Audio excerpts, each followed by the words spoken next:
Shalom saudara. Apa rahasianya kita bisa akur dengan siapapun juga? Ada yang mengatakan begini saudara. No matter what job you have in life, apapun pekerjaan yang kita miliki dalam hidup ini, maka sukses kita ditentukan 5% dengan yang namanya academic credential. 15% dari pengalaman profesional kita. Tapi 80% ditentukan dalam komunikasi, kemampuan kita dengan orang lain. Communication skills. Saya membaca sebuah buku ditulis oleh Thomas J. Stanley, The Millionaire Mind. Dia mensurvei 733 miliarder di Amerika Serikat. Dia mengatakan bahwa 5 faktor terbesar yang membuat orang-orang menjadi sukses di Amerika Serikat. Nomor 3 adalah kemampuan dapat bergaul. Saudara, bagaimana kita bisa membangun hubungan dengan orang lain dengan baik? Ini prinsip komunikasi antar pribadi. Stephen Covey mengatakan, berusaha mengerti terlebih dahulu, baru dimengerti. Saya ulangi lagi. Berusaha mengerti terlebih dahulu, baru dimengerti. Terjemahan bahasa Inggris berkata, seek first to understand, then to be understood. Bukankah kita mengatakan, but in humility, count others more significant than yourself.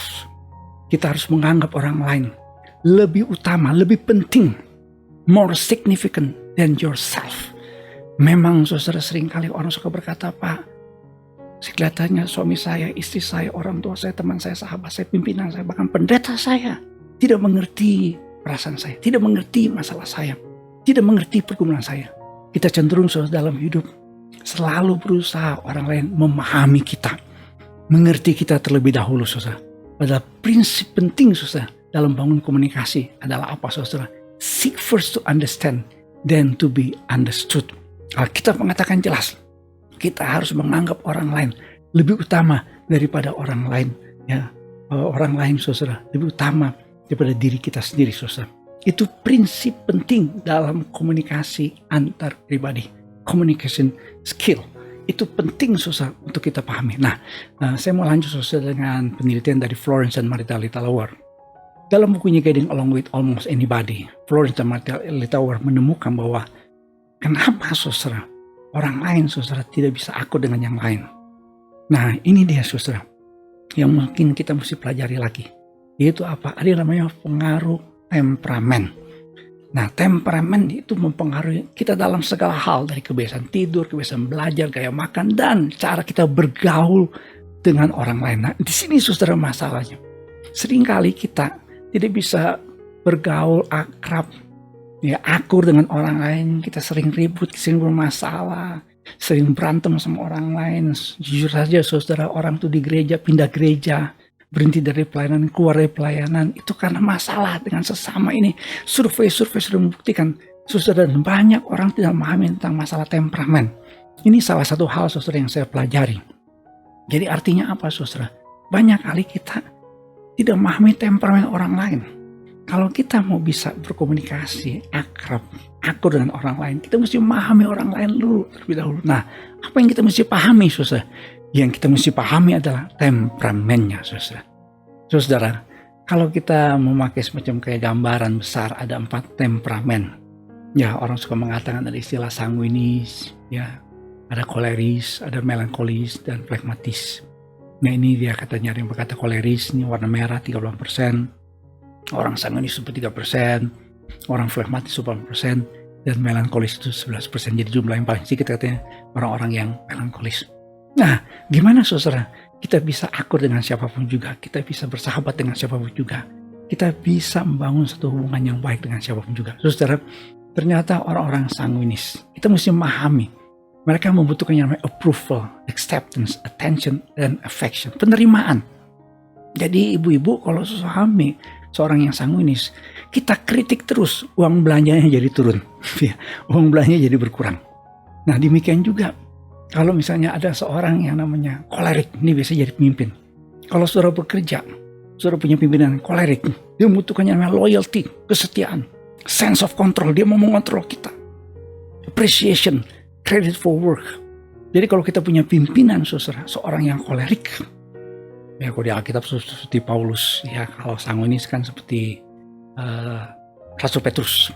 Ya, Rasul Paulus itu seorang yang kolerik. makanya dia menjadi seorang pemimpin.